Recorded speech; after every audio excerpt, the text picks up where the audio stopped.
Okay, well, thank you so much for joining us today. I hope everyone can hear me.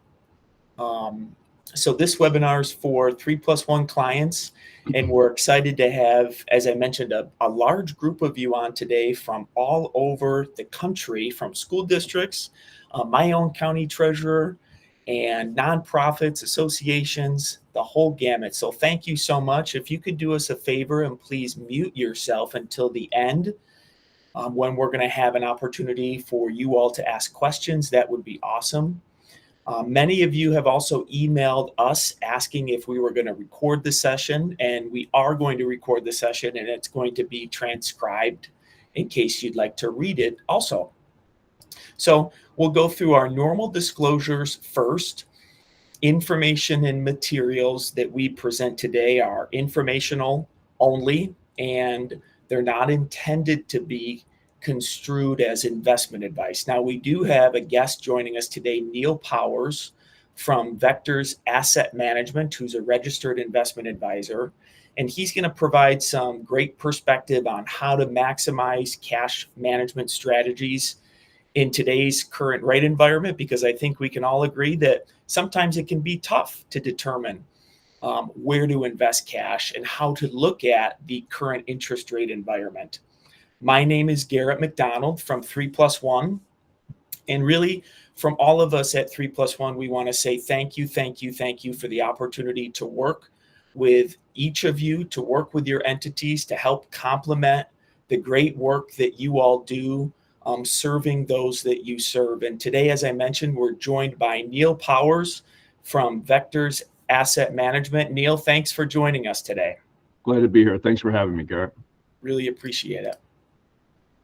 So today, many of you have heard me talk about my Gram, and Gram is super important to me. She's a 78-year-old Spitfire, and she always tells me, she says, Garrett, speak my language. Don't speak another language. And then the other thing that she asks me is, when we engage in a conversation about something, she'll say, Garrett, should I grab a snack for this, or are you going to just cut right to the chase?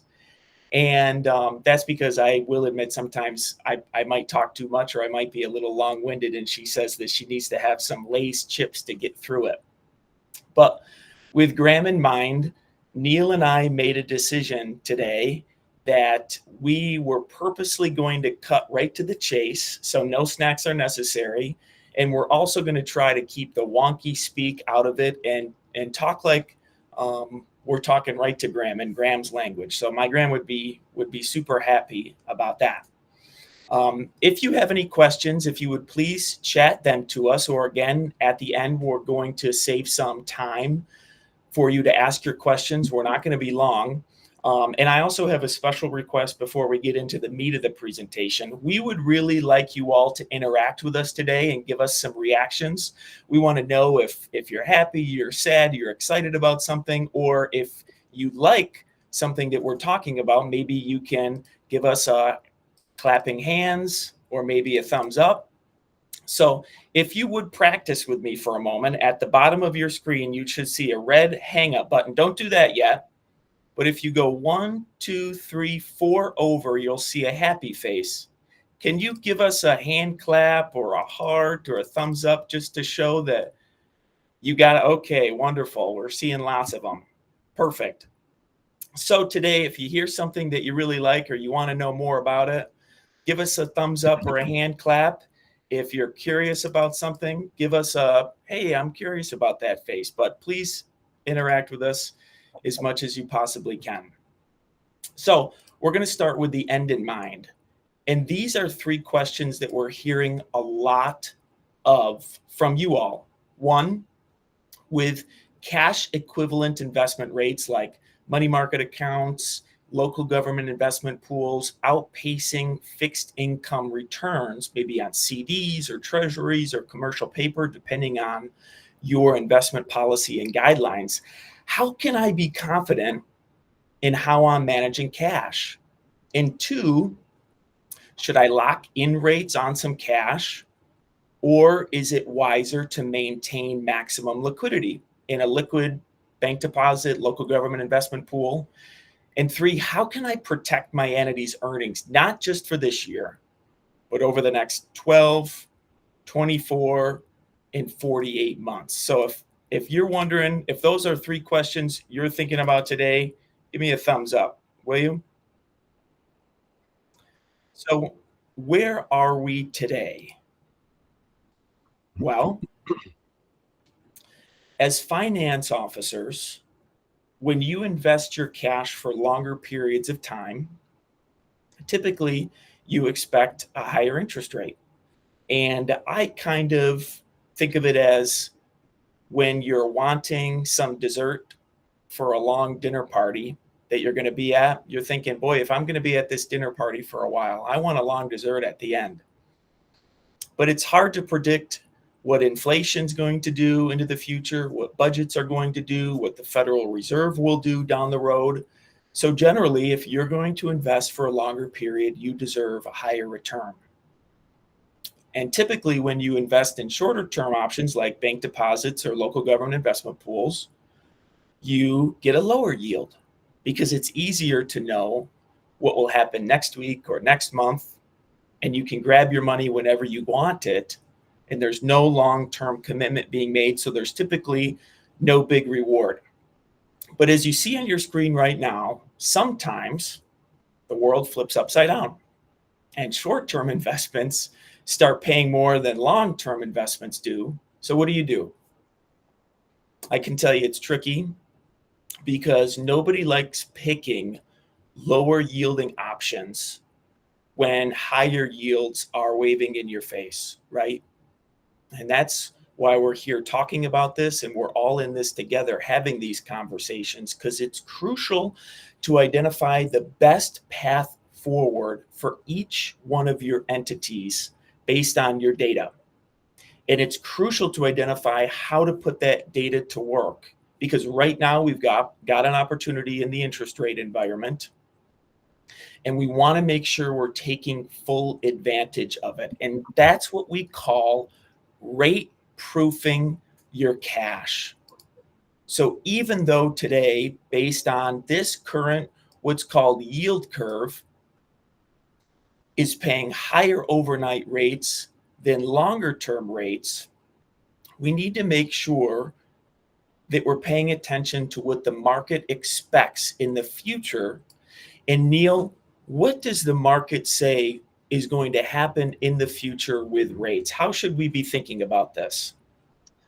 Yeah, that's very timely discussion right now. And I mean, the market is telling us, and the Fed has told us, that short-term interest rates are going to go down.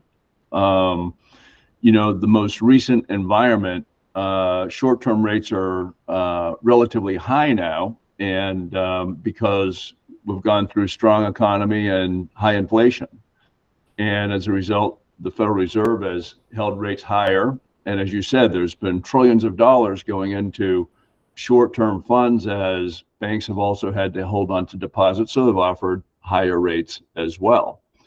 Well, the environment has changed. The economy has slowed down, inflation has come down, and just this past month, the chairman of the Federal Reserve, Powell, told us that policy has changed. We're going to begin to ease interest rates. And as recently as this week, we saw another calmer inflation print. And so the door's open, and they're going to start dropping short-term interest rates. And what this chart does, and you can see that this line is basically the same shape as the entire yield curve, where the market expects interest rates to fall. And the market is currently pricing in at least 25 basis points, or a quarter of a percentage point, ease next week, and a full 100 basis points, or a full percentage point, by the end of this year. Furthermore, if you follow the chart along the timeline down bottom, you'll see that by the middle of next year, the market is expecting 2 full percentage points of a reduction in the Fed funds rate.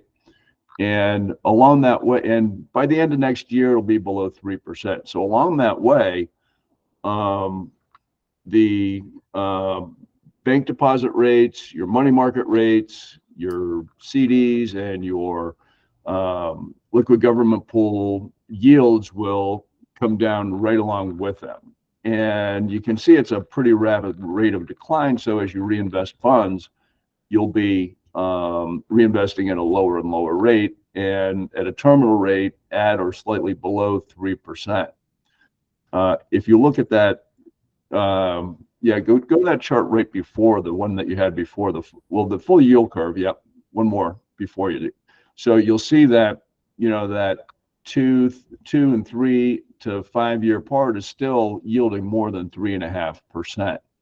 So I guess the question that Garrett's posing is, you know, it's very difficult to rationalize sometimes moving your investments from a higher yield to a lower yield.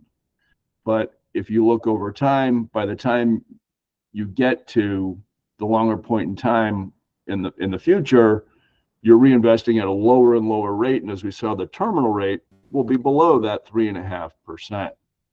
So one of the things we do, okay, now we can, one of the things that we do is we generate scenario analysis and take a look at what potential different yield curve environments we may see in the future. You can see the blue line there as, again, that inverted curve that we're currently living in.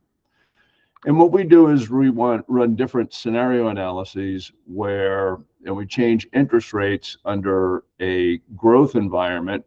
What we do is we return the yield curve to its normal shape, which is we return all of the maturities to the average yield since back in 1984 and since then. So if we return to growth and inflation doesn't slow as much as we think, we could see interest rates rise and take on the red shape. Right now, we're heading in the other direction. The curve might twist around the 5-year note. Or if the economy really slows down, we could see an overall shift lower in rates like we've seen, you know, in recent times when we know that, you know, the Fed funds rate and money market rates have been below 1% and held there for a long period of time.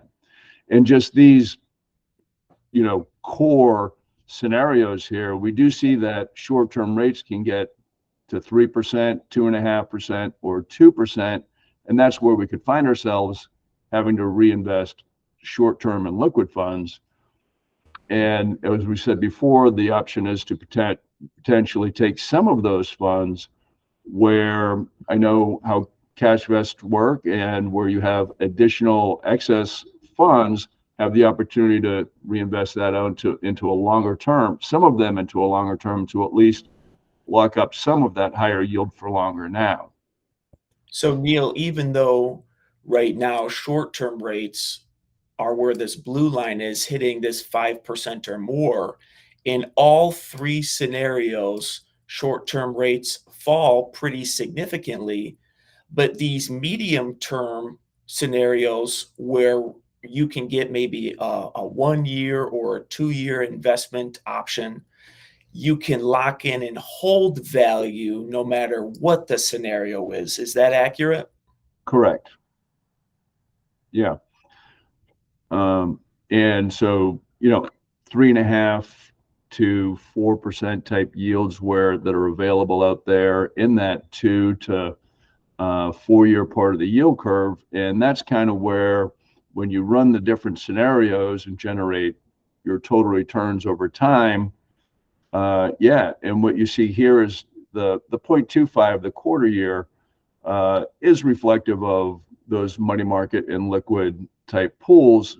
And this is a total return over 2 years. You can see that, you know, if it stayed at 5.25, your total return would be at about 10.5%. But as you're reinvesting in lower and lower rates, that return goes down over time. Versus in all the other scenarios that is boxed around there, if the economy is slowing as it currently is, or we come in the soft landing, which the market thinks is the high probability scenario, you can see your return is a little bit higher over the next 2 years. And should you be in an environment where the economy does slow and perhaps stays slow for a longer period of time, not that that is the current forecast or our forecast, but we've seen those environments where that does happen. Again, short rates stay low for a very long period of time. As time goes on, that gap becomes greater and greater by not taking advantage of those higher rates and locking them in for a fixed period of time. So what we're seeing here, Neil, based on the scenarios that you all run, no matter what the different scenario is, whether it's a growth scenario, a slowdown scenario, or a soft landing scenario. And we hear about this in the news, and I don't know about you all, but sometimes it's, asking yourself, well, what does that mean? How does that impact me as a public finance official, as a CFO of a higher ed entity or a nonprofit? How should we be looking at this so that we can get the most out of our cash? And as we talked about earlier, it can be hard to say, I'm going to give up 20 basis points, maybe less, maybe more, to invest longer term today. But looking into the future, you're really making the prudent decision, because in every scenario, no matter what happens economically, you're going to earn more with your cash if you follow the data and you make these investment choices. You're really adding some economic resilience to your cash position and doing what we call rate proofing your cash. There's no doubt that interest rates are going to move. There's no doubt that it can be challenging to determine how to look at what decisions or how to determine how far you should go out. But here are some benefits of rate proofing your cash. It's rate stability. Utilizing fixed term investments, CDs, treasuries, again, it depends on what your investment policy allows, can offer you a steady return. Because many of us remember when COVID happened and we were seeing rates gradually increase and then all of a sudden they went down precipitously. Having some fixed income investments, utilizing your data, can give you stability. It also gives you diversification. Making sure that you're utilizing what we call all the tools in your toolbox with your investment policy allows you to ensure that you're practicing risk management on your cash. But also, it's a budgeting tool. I met with a school district a few weeks ago, and they said, well, how are we going to budget for interest earnings with rates decreasing? And I said, well, depending on what your allocation mix looks like, you can still earn a lot of income and interest earnings for your budget as long as you're utilizing some fixed term investment options. And then you're protecting yourself against anything that might happen with liquid investments, because how many of you know, and you can use a reaction, we've all seen those liquid investments drop fast, and fixed income locks in those rates so you can ensure that you can budget accurately and you have those income streams for the long term. This is an example of an actual entity who invested in a mix of liquid high yield options and just liquid options. So it was a total of $12 million. And some of you on this call have a lot more than $12 million. Some of you have billions of dollars. And some of you have a lot less than 12 million. But we just use this as a simple example. One entity that we worked with that had approximately 12 million kept all of their cash liquid. And what they saw initially was they were doing pretty good because they were earning high rates. But then as soon as rates started decreasing, they were 100% susceptible to those rate decreases. However, yes, thank you, Jessica. However, when they used a mix of $10 million in laddered fixed income investments, and then they kept $2 million liquid, based on their liquidity data, they earned double over a 3-year period. Neil, that's substantial when you're talking about income streams for local governments.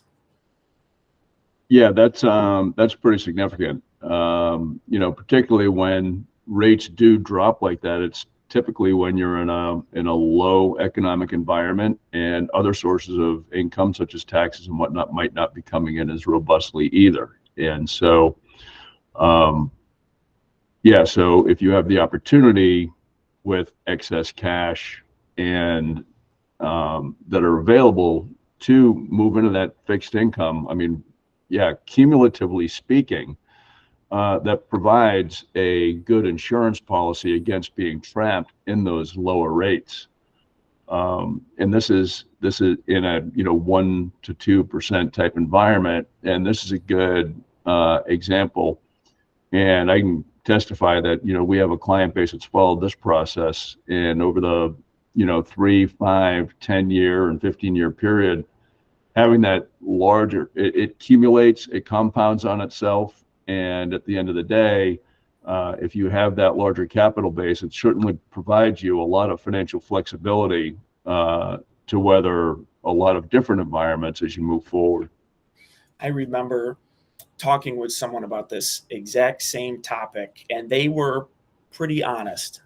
They said, look, when I'm getting asked by my board or my constituents why I'm investing in a term investment that's paying less than a liquid investment today is paying, it's very hard for me to explain that. And our hope is that these 2 slides, this one here and this slide, help provide you the evidence to show you that, hey, if we were just managing cash for next week or 2 weeks from now, that might be the case. But public finance officers, higher ed finance officers, nonprofit CFOs, you all need to plan for the long term. And so having data and this information to rate proof your cash based on the data, these aren't our opinions. This is what the data, this is an actual scenario. You can earn double over a 3-year period. And by the way, in that 3-year period, look really smart doing it because you've utilized the information and you've used it as a tool so that you can maximize the value on your cash. This is just with $12 billion. Imagine if you did that by many multiples, depending on the size of your entity. So we need safety. Yield is very sexy and we all want it, but the key to achieving both is liquidity. So let's use the information available to us. The more confidence that we have in liquidity, the longer the time horizon based on your entity's individual specific needs you can take advantage of so that you can hedge yourself against any rate volatility. And as Neil said, that continual investment based on your entity's time horizon is going to allow you to earn significantly more. So this purple money here, and you all have seen this in your cash vest, this is great money for your high yield liquid options or your lower yielding bank options.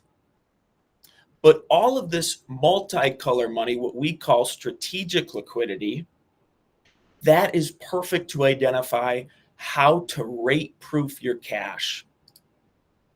And so when we're talking about determining and making decisions on liquidity, today is really the day to start thinking about this strategically and working with your relationship specialist at 3+1, or even talking with a registered investment advisor like Neil or one that you all utilize internally is going to help you protect your interest earnings line item in your budget so that no matter what happens in the future, you are prepared for no matter where rates go. And that's really the key.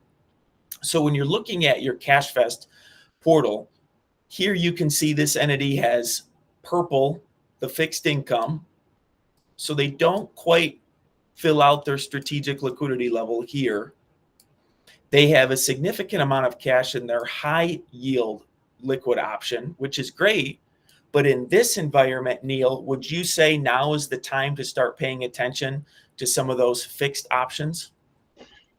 Yes. As you say, if, your cash vest shows that you have that capital available, you would certainly want to maximize the opportunity. Like I said, the yields shift as a function of the economic environment. And again, we're coming from a higher to lower type of level of activity, and therefore from a higher to lower level of interest rates. And again, it provides a lot of insurance against finding yourself down in that 1 to 2% type income level. So answering these questions, with cash equivalent investment rates currently outpacing fixed income returns, how can I be confident in how I'm managing cash? It's all based on the data. And we've been able to show you, hopefully today, that if you can utilize the data provided to make those steady investments, Neil, they're going to rate proof their cash for their entity, and they're going to be in a better situation looking at a long-term perspective. Is that right? Yes, it definitely gives you much more predictability and a steadier flow of income that you can use for, again, budgeting purposes. And over time, as it compounds on itself and builds on itself, that bottom foundation layer grows and grows, which gives you infinitely more flexibility as you go along. And it allows you to have a much longer ongoing time horizon because you have so much additional capital. Neil, what would you say if someone asks you, should I lock in rates on cash, or is it wiser to maintain maximum liquidity? As you pointed out, dependent upon what your liquidity situation is, to the degree that you do have funds that can be moved out for a longer term time horizon from 2 to 4 years, you should certainly look to lock in those higher rates. And if we've been doing that with our portfolios that we manage, just like that, many counties, and that we've been doing that. That's been pretty much what we've been doing most this year is rolling out and taking advantage of the current opportunity.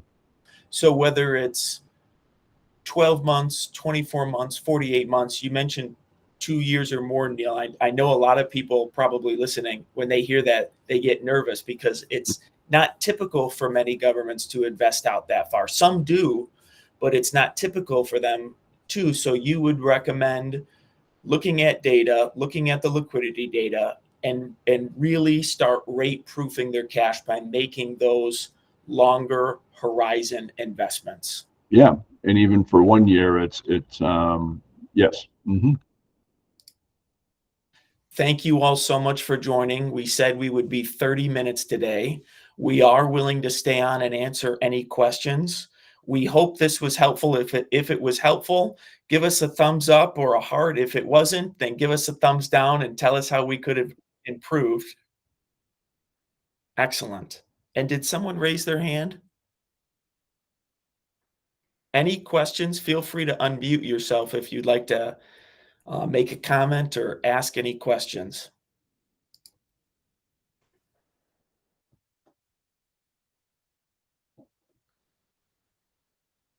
Anyone at all?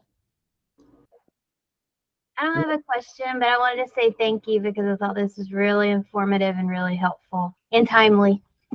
Thank you, Jessica. Appreciate it. John, did you have a question, sir?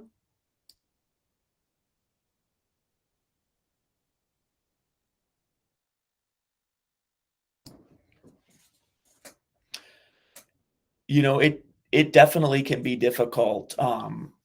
Just, sometimes I call this coffee talk, just sitting around the table having a coffee. Sometimes it is difficult to justify because I'm on a board for a nonprofit. And when you're looking at investing in a CD that's paying less than we can earn in a money market fund, it's hard to have that conversation. But the conversation that we have around our our board table is we need to prepare for not just what's going to happen next month, but what's going to happen a year from now. And we always quote Treasurer Maria Walsh from Beaufort County, South Carolina, and she says, nothing bad can come from planning. And boy, oh boy, I think I speak for all of us when I say we would rather be a year from now saying, thank God we were able to use data to lock in what we could to preserve that revenue stream in our budget today, rather than seeing it, all go away.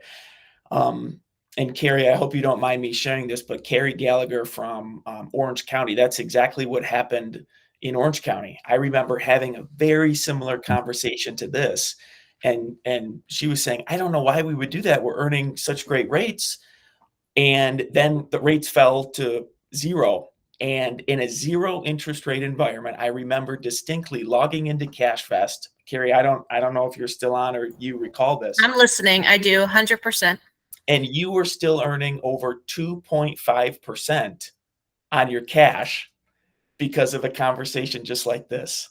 100%. I think, again, thank you for this. Like you said, it's perfect timing. A lot of us are in the midst of, I'm on the finance side, but assisting with the budget. I think the challenge, like you nailed it, is to how do you tell, I have legislatures that I report to that I'm going to take a hit to go farther out, but the data does show that. So that's the biggest challenge that we have, that I have personally. Yeah, thank you for sharing that. We're going to make this available to you all, on this slide deck available. This is a great example to show, again, this isn't based on conjecture or opinion. It's real. And Neil, based on your experience, is this something that's typical, or can you provide any perspective on how historically this has worked out? Yes, it's definitely worked out well historically over time, and we do recognize that there is interest rate risk out there as well, and that's one thing that sometimes people are hesitant on. But when you have the environment where rates are falling, you really want to take advantage of that opportunity when it comes. And we talk about it's difficult to give yield. You're right, take a hit in the short term.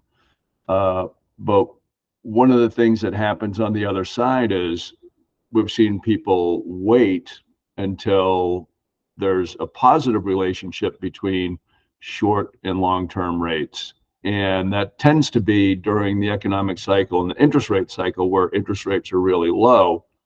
So then they look to extend out into to pick up a 0.5% or 1%, but that tends to be right before interest rates begin to rise and prices fall. So this is the time where you really want to be looking at, in the stage of the interest rate cycle, where you want to be looking to lock in those rates now. And when you're doing it, and that tends to, again, as I said, it compounds upon itself, and it's difficult. And I understand that argument that Carrie just made a lot. It's like, how do I take a hit now? Well, you don't want to necessarily wait until interest rates are down at 2% before you start extending out to lock in 2% for longer. You'd rather lock in 3.5% for longer now. Yeah, that's so good. So the question is today, how can we help you ensure that, as rates do decline and the environment comes a little bit more questionable, you can guarantee, in this example, you're going to earn double.